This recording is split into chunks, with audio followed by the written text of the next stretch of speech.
As many parents know, after-school sports signups are currently underway. The activity is great for your child's health, but injuries are always a possibility.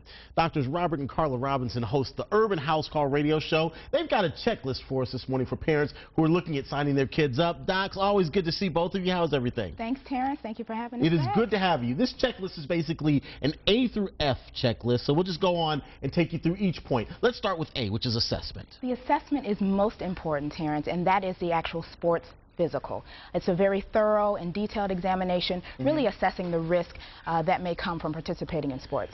Now, I was telling you guys earlier, when I think of a sports physical, I think of the, cough, knock, knock, knock, knock, all right, you're out the door, you're okay. How in-depth should a parent ask for that physical to be? What are some of the things parents should probably ask for as part of that physical? Well, certainly the parent should be asking that the heart be thoroughly assessed as well as the lungs. The points of the exam that you're referring to are certainly essential parts as well, but when we talk about health injuries and risks that are related to sports, we certainly want to make sure that our students are not at risk of any cardiovascular complications or pulmonary or lung complications. All right, B is brace yourself and be honest, a key one here. This is so important because, as we know, 1.3 million students each year visit the emergency room with sports-related injuries. So you may be going into this new school year with some old injuries. It's important to rehabilitate and make sure that old injuries have been thoroughly treated and have been properly treated. Even if you want to participate in sports, you have to really weigh the risk and make sure that proper rehab has been done. And that's where parents just have to put their foot down if there's still something existing. Absolutely. All right, the big one, concussions. This is one everybody's talking about. Certainly. There's increased awareness as it relates to concussions, and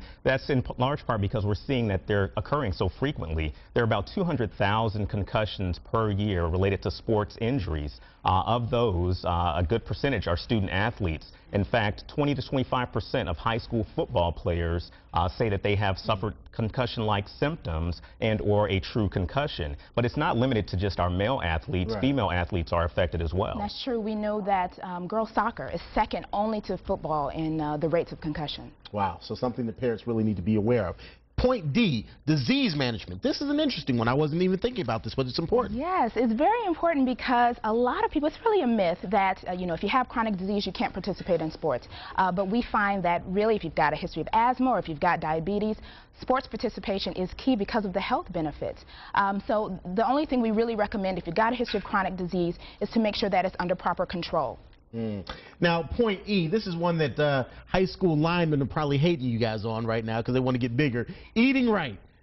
Yes, certainly eating right is key, and we intend that to point to the fact that eating disorders oftentimes become apparent or prevalent in this age group. Certainly that affects both the male and female athlete. As you point out, the high school linemen and football players are oftentimes being encouraged to eat unhealthy diets, to put on more weight, to put on more pounds, to be more effective at their respective positions. But similarly, there are those who are being told to lose weight. For example, wrestlers are oftentimes told to cut weight in order to make it into a certain weight class for their wrestling meets. And so you just want to make sure that your student athlete is getting a well-balanced, nutritious diet so that they can be most effective at whatever sport it is that they're participating in. And no matter what the sport is, putting your child's health at risk to participate isn't worth it. Absolutely not. All right, finally, be fluid-filled, the F. Yes, this is very important because we know that adolescents in general tend to be dehydrated. So if you have a student athlete, we certainly recommend about 12 ounces of water prior to activity, about an hour prior to activity, and then every 30 minutes taking in about 6 ounces of fluid. All right, good stuff, docs. We appreciate having you guys. Always good to talk to you guys. Glad to be here.